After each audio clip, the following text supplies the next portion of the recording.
Hello friends, welcome to English Literature. Here we are going to discuss NCERT series that is 9th class friends. आज हम करेंगे जो poetry का second part रहता है और आज के क्लास में जो हमारी 9th क्लास की पोइट्री है वो कंप्लीट हो जाएगी। तो फ्रेंड्स जो NCERT की सीरीज़ है वो काफ़ी इंपॉर्टेंट है, जैसा कि आपने देखा जो हमारे प्रीवियस ईयर स्टेट के एग्ज़ाम्स थे। तो लेट्स स्टार्ट करते हैं। जो इससे पहले फ्रेंड्स हम 5 पोएम्स कर चुके हैं जो NCERT 9th क्लास की, और इसके साथ ही फ्रेंड्स हम बिहेव के जो 11 चैप्टर हैं उनको भी हम कंप्लीट कर चुके हैं। तो अब एक बुक और लेफ़्ट रहती है और आज की जो क्लास है उसके बाद हम उस बुक को भी कंप्लीट कर लेंगे। तो लेट्स स्टार्ट करते हैं। फर्स्ट क्वेश्चन है वो फ्रेंड्स, पहले हम थोड़ा सा इंट्रोडक्शन ले लेते हैं जो हमारी पोएम है उसके बारे में। तो फ्रेंड्स यहाँ पे हमारा जो पोएम का नेम है वो क्या है friends, no man are foreign. No man are foreign हमारी पोइट्री का नाम है। और जो इसके राइटर के नाम की अगर हम बात करें तो जेम्स किर्किप हैं। जेम्स किर्किप हैं, वो इसके पोइट माने जाते हैं फ्रेंड्स। और उन्होंने इसमें मैसेज दिया है कि इस संसार में, इस वर्ल्ड में कोई भी मनुष्य ऐसा नहीं है जो विदेशी हो या एक दूसरे से मीन्स कहना क्या जाता है कि रंग में अलग हो सकते हैं, लेकिन जो सोना उठना बैठना है वो सब मनुष्यों का एक है, चाहे वो किसी भी रिलीजन से या फिर किसी भी देश से रिलेट करते हों, कहीं भी रहता हो संसार में, लेकिन जो उनका उठना बैठना सोना खाना पीना है वो सेम रहता है। उनका जो नज़रिया होता है, साथ ही साथ जो उनका रंग होता है जो बॉडी का, वो अलग हो सकता है। तो यही ओनली इसमें यही मैसेज दिया गया है। फर्स्ट क्वेश्चन है यहाँ पे, व्हाट शुड वी रिमेंबर, हमें क्या याद रखना चाहिए। तो फ्रेंड्स जो हमारा क्या याद रखना चाहिए कि no man are strange, no countries are foreign. तो ये दोनों ही हमारे बिल्कुल ठीक है। तो ऑप्शन नंबर सी है वो वेरी करेक्ट रहता है कि कोई भी जो पर्सन है वो क्या नहीं है, स्ट्रेंज नहीं है, और कोई भी कंट्री है वो फॉरेन नहीं है। सभी एक ही देश के, सभी एक ही वर्ल्ड, एक ही धरती के लोग हैं। ओनली उनका कलर और सोचने का ढंग अलग है, वरना जो हमारा खाना पीना सोना रहना वो सब कुछ एक ही है। A single body breathe beneath all. अब कहता है कि जो सिंगल बॉडी है वो किसके नीचे रहती है या उसमें क्या चीज़ सर्वाइव करती है। तो फ्रेंड्स यहाँ हम देखते हैं कि यूनिफॉर्म्स, कि उनकी जो यूनिफॉर्म है वो अलग हो सकती हैं, लेकिन जो उनकी सोल और हेड, या फिर हम कह सकते हैं कि जो उनका तरीका होता है वो एक ही रहता है। तो option number A very correct रहता है। In the end we all shall lie in. अब कहता है कि जब हमारी डेथ होगी, लास्ट में जो हमारा जीवन है वो ख़त्म हो जाएगा, तो क्या होगा फ्रेंड्स। तो फ्रेंड्स आपको पता है कि फिर हम मिट्टी में ही मिल जाएंगे, ठीक है। तो यहाँ पे जो अर्थ है उसी में मिल जाना है, क्योंकि उसका क्या कर दिया जाता है आपको पता है, या तो दफना दिया जाता है या उनका अंतिम संस्कार कर दिया जाता है। तो मिट्टी है हमारा शरीर और मिट्टी में ही मिल जाना है। ये पोइट का यहाँ पे मैसेज, या हम कह सकते हैं कि उन्होंने कन्वे किया है। What are all people aware of. अब कहता है कि सभी पीपल किस चीज़ को जानते हैं। तो फ्रेंड्स आपको पता है कि सभी जो संसार के जो लोग हैं वो किसे जानते हैं, सन को भी जानते हैं, एयर को भी जानते हैं, और वाटर अर्थ इन सब को जानते हैं, मीन्स इन सब से ही बने हुए हैं। तो ऑल ऑफ दी अबव है वो वेरी करेक्ट है। व्हाट आर वी डूइंग, हम क्या कर रहे हैं ह्यूमन अर्थ के साथ। तो फ्रेंड्स सभी को पता है कि हम ह्यूमन अर्थ है उसके साथ हम क्या कर रहे हैं, हम उसको डीफिलिंग कर रहे हैं, ठीक है फ्रेंड्स। डीफिलिंग का मतलब हम उसको ख़त्म कर रहे हैं, उसका दिन भर हम शोषण करते जा रहे हैं, जो हमारे मोरल्स हैं वो गिरते जा रहे हैं। तो ये हमारा पॉइंट है वो कहना चाहता है। वी शुड वी हेट, हमें किसके साथ, किससे नफ़रत करनी चाहिए। तो फ्रेंड्स जहाँ हमारा ऑप्शन नंबर अगर हम बात करें तो हमें किसी से भी हेट है वो नहीं करनी चाहिए। वी शुड हेट नन, हमें किसी से भी कोई नफ़रत नहीं करना चाहिए, क्योंकि जो सभी पीपल हैं वो एक जैसे ही हैं। ये हमारे पोइट का मानना है, ठीक है फ्रेंड्स। तो इसी के साथ जो हमारी ये पोएम है वो कंप्लीट हुई। अब आगे चलते हैं नेक्स्ट पोएम के ऊपर, फटाफट करेंगे फ्रेंड्स। जैसा कि आपको पता है कि हम NCERT की सीरीज़ लेके चल रहे हैं। यहाँ पे जो हमारी नेक्स्ट पोएम है अगर हम बात करें तो फ्रेंड्स ये नेक्स्ट पोएम का नाम है the duck and the kangaroo, ठीक है फ्रेंड्स। और यहाँ पे जो स्टोरी है उसका अगर हम राइट डाउन की बात करें तो यहाँ पे जो एडवर्ड लियर है उन्होंने इसको राइट डाउन किया है। किसने राइट डाउन किया है, एडवर्ड लियर ने इसको राइट डाउन किया है। तो फ्रेंड्स इसमें जो स्टोरी है वो डक की है और कंगारू की है। यहाँ हम देखते हैं कि डक और कंगारू वो क्या हैं, फ्रेंड बनते हैं। और डक है वो कंगारू से कहता है कि मैं पूरे वर्ल्ड की यात्रा करना चाहता हूँ, जर्नी करना चाहता हूँ, तुम मुझे पीठ पे बैठा लो, मैं सारा दिन इस कीचड़ पोंड में पड़ा रहता हूँ और तुम तो फुदकते रहते हो, ठीक है। तो इस तरह से दोनों में दोस्ती है और कंगारू है वो शेयर करवाता है, 3 राउंड लगाता है, ठीक है फ्रेंड्स। जो उसकी जर्नी होती है संसार की उसके 3 राउंड लगाता है और अपनी पीठ के ऊपर बैठा के, ठीक है। तो इस तरह से पोइम है। यहाँ डक कहता है कि भाई मेरे को राउंड लगवा दे इस पृथ्वी के तो कंगारू कहता है कि नहीं भाई, तेरे पैर इतने मड्डी हैं, इतने वोम हैं, मेरी जो पीठ है वो जल जाएगी, ऐसे कहता है। तो डक कहता है कि मैंने 3 पेयर ऑफ सॉक्स खरीद ली हैं, इस कारण से तुम्हारी जो पीठ है वो गर्म नहीं होगी, न ही गंदी होगी, तो मैं उनको पहन के तुम्हारी पीठ के ऊपर बैठ जाऊंगा और हम इस वर्ल्ड की क्या करेंगे, राउंड करेंगे। तो फ्रेंड्स इतनी ही हमारी पोइम है। वो कंगारू हो वो डक को अपनी पीठ पे बैठा के राउंड लगाता है। ठीक है, आगे है जो हमारा फर्स्ट क्वेश्चन है, इसमें देखते हैं what does the duck praise the kangaroo for. अब कहता है कि डक है वो कंगारू की किस तरह से तारीफ़ करता है। तो फ्रेंड्स उसके होपिंग की तारीफ़ करता है कि तुम तो भाई सारा दिन फुदकते रहते हो, जो मर्जी पानी में भी जा सकते हो, पृथ्वी पर धरती पे भी रह सकते हो, तो ऐसे करके तारीफ़ करता है। Where could the kangaroo hop. अब कहता है कि कंगारू हो कहाँ पे उछल सकता है, कूद सकता है। तो ओवर द फील्ड और ओवर द वाटर दोनों ही आएंगे, तो ऑप्शन नंबर सी है वो करेक्ट रहता है। आगे चलेंगे।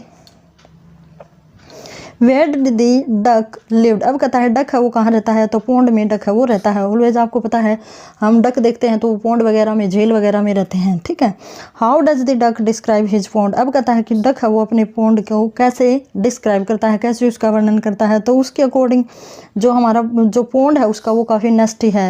ठीक है, नस्टी होता है गंदा। ठीक है, और मड्डी है। What does the duck long for. अब कहता है कि डक की इच्छा क्या है, लॉन्ग फॉर इच्छा करना।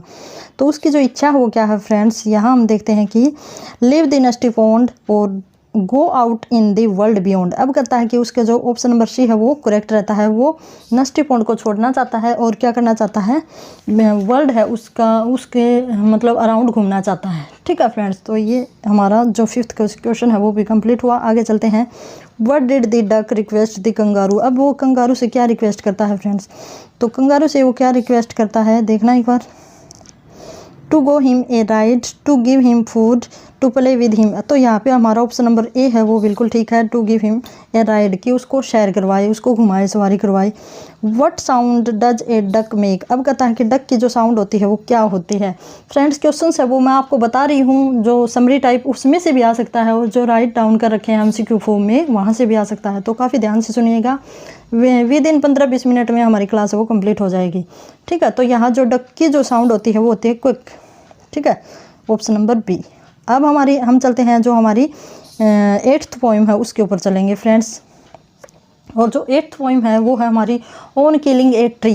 ठीक है, वो 8th पोइम का नाम क्या है, ऑन किलिंग ए ट्री, जो कि रिटन बाय की गई है गिव पटेल के द्वारा। ठीक है, और यहाँ हम देखें तो इसकी जो स्टोरी है या समरी है वो क्या है फ्रेंड्स। यहाँ पे जो पोइट कहना चाहता है कि हम एक ट्री को ऊपर से काट देते हैं, जैसा कि टाइटल है ऑन किलिंग ए ट्री। जब हम पेड़ को ऊपर से काट देते हैं तो वो बेचारा जलता रहता है, मीन्स वो मरेगा नहीं। अकॉर्डिंग टू पोइट वो मरेगा नहीं, उसको क्या होगा, दर्द होगा, पेन होगा।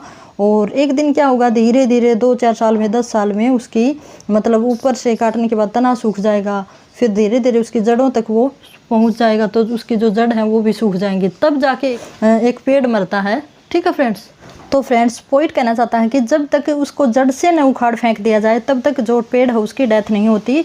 तो फ्रेंड्स पोइट कहता है कि अगर हमें पेड़ को काटना ही है तो उसको जड़ से उखाड़ फेंकिए, ऐसे ऊपर से उसकी टहनी काटने से वो मरेगा नहीं बल्कि वो पेन में रहेगा। तो यही सारी पोइम्स है फ्रेंड, इसकी यही समरी है इस पोइम की। तो डिस्कस करते हैं इसके इंपॉर्टेंट जो क्वेश्चंस बनते हैं। What does the poet symbolise a tree. अब कहता है कि पोइट है वो किसको सिंबलाइज कर रहा है, जो ट्री को किस रूप में सिंबलाइज करता है। तो फ्रेंड्स यहाँ अगर हम आंसर की बात करें तो यहाँ करता है कि ऑप्शन नंबर बी है वो वेरी करेक्ट है, ए डीप रूटेड ईविल।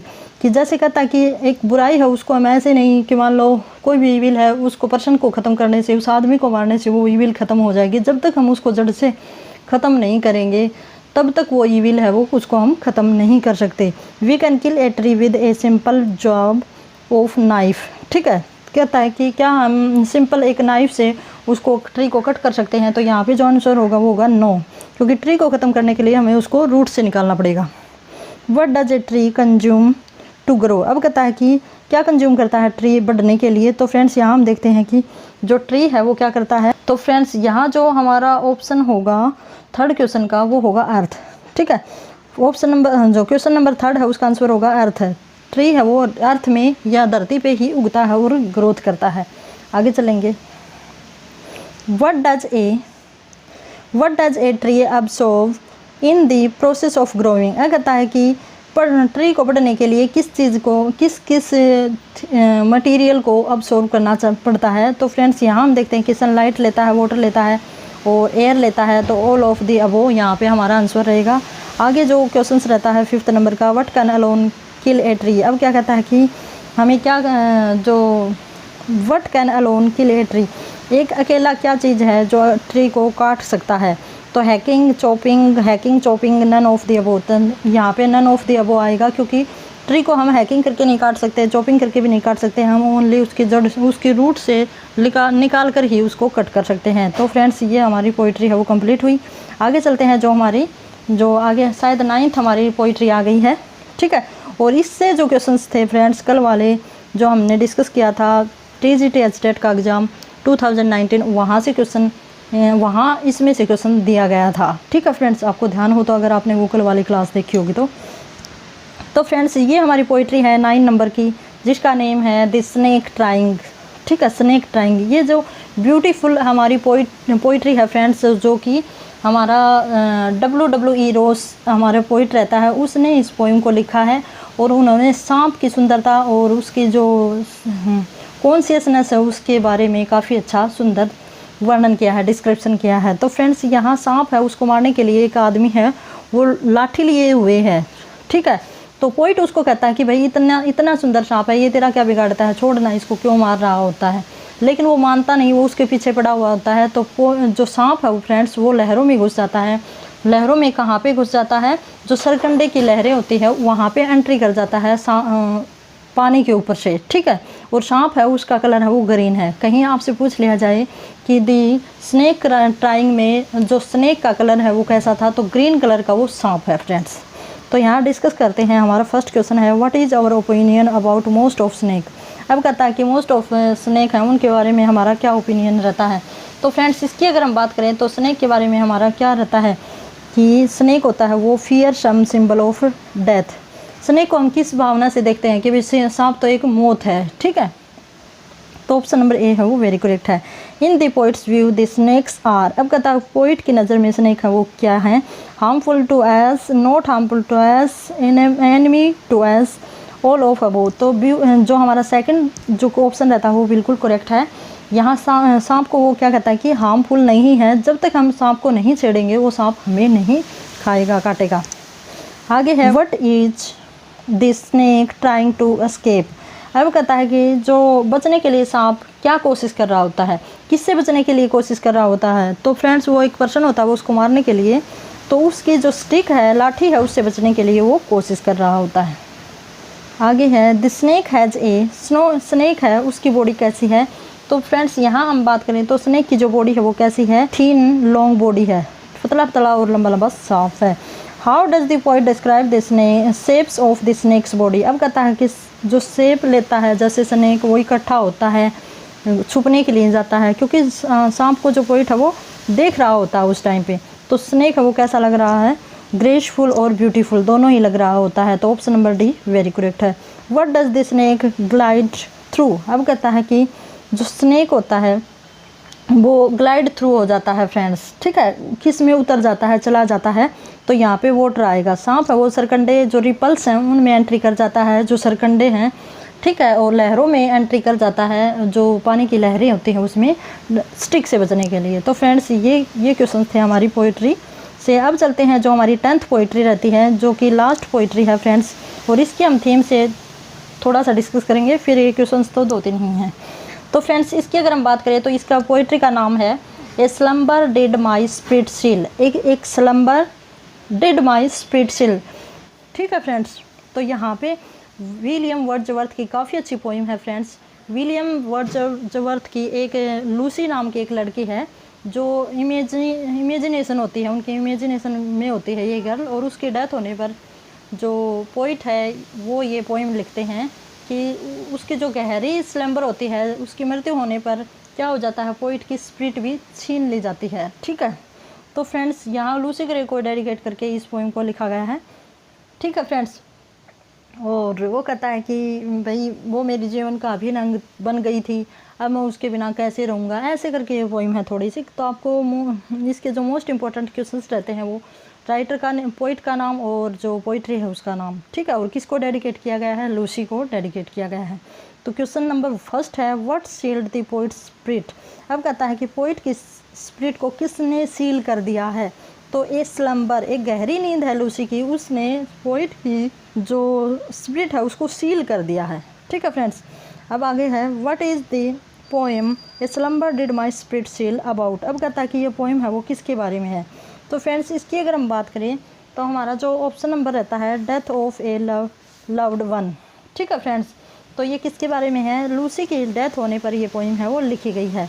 एक मोurnful हम कह सकते हैं इसको। Who is she in the poem a slumber did my spirit seal. तो कहता है कि सी कौन है इसमें। तो फ्रेंड्स इसकी अगर हम बात करें तो वो कौन है फ्रेंड्स, वो है एक इमेजिनरी चाइल्ड नेम लूसी, ठीक है।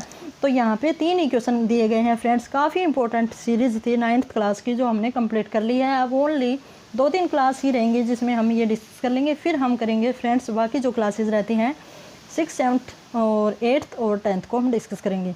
तो friends have a good day and best of luck.